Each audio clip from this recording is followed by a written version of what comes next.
జనగామ జిల్లా పాలకుర్తి మండలం ముత్తారం గ్రామంలో ప్రజాప్రభుత్వం పేరుతో కాంగ్రెస్ పార్టీ రాక్షస పాలన నడిపిస్తోందని గ్రామస్తులు ఆరోపించారు. గ్రామంలో 23 మంది ఇంద్రమ్మ ఇండ్లను ఎంపిక చేయగా వాటిలో మొత్తం కాంగ్రెస్ కార్యకర్తలే పంచుకున్నారని ఆరోపించారు. గ్రామంలో నిరుపేదలకు చెందాల్సిన ప్రభుత్వ పథకాలు కాంగ్రెస్ కార్యకర్తలు దోచుకుంటున్నారని ఆవేదన వ్యక్తం చేశారు. పాలకుర్తి తహసీల్దార్ ఎంపీడీఓకి ఇంద్రమ్మ ఇండ్లను రద్దు చేసి అసలైన నిరుపేద కుటుంబాలకు చెందిన వారిని ఎంపిక చేయాలని బీఆర్ఎస్ మండల అధ్యక్షుడు నవీన్ కోరారు.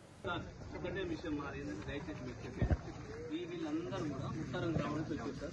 ఇండ్ల విషయంలో అక్కడ మొత్తం అవకాశాలుగా జరిగినాయి.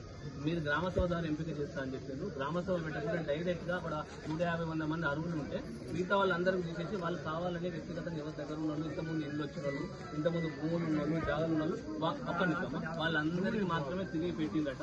ఈ లేని వాళ్ళు చాలా మంది ఇబ్బంది పడతారు. పాపం దయచేసి వాళ్ళు ఇంత దూరం వాళ్ళు అన్ని పనులు వదిలిపెట్టుకొని మాకు ఇల్లు గూడు లేక వాళ్ళు ఇబ్బంది పడుకుని ఇంత దూరం వచ్చింది. దయచేసి దాన్ని ఎంక్వైరీ చేసి మరి గ్రామ సభదారు సెలెక్ట్ చేస్తారా ఏదో ఒకసారి మీరు వీళ్ళందరూ దృష్టి పెట్టుకుని ఈ పేదలందరూ కూడా ఇల్లు ఇవ్వాలని మా ఉద్దేశం సార్. చాలా దిక్కులో ఇట్లాంటి అన్యాయం జరుగుతుంది. మీరు దయచేసి పూర్తిగా దాని మీద ఎంక్వైరీ చేసి గ్రామ సభ పెడతా దాన్ని ఒక నిర్ణయం తీసుకోవాలని ఆలోచన. ఇది ఒక్కసారి వాళ్ళ బాధ కూడా అమ్మ చెప్పని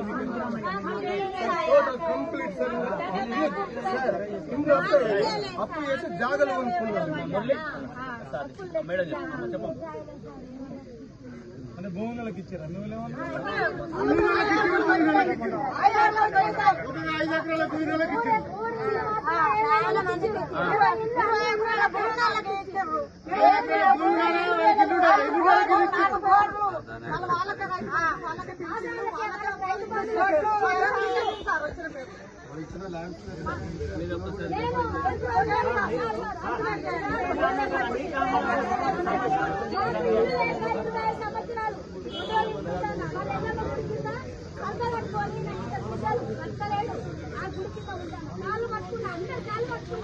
ఎవరు కూడా ఇస్తలేరు.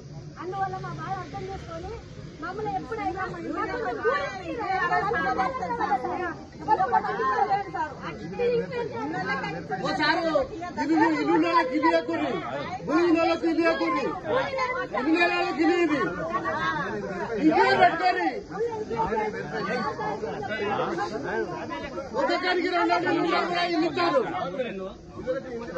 బిల్లులు వచ్చిన తీసుకున్నారు.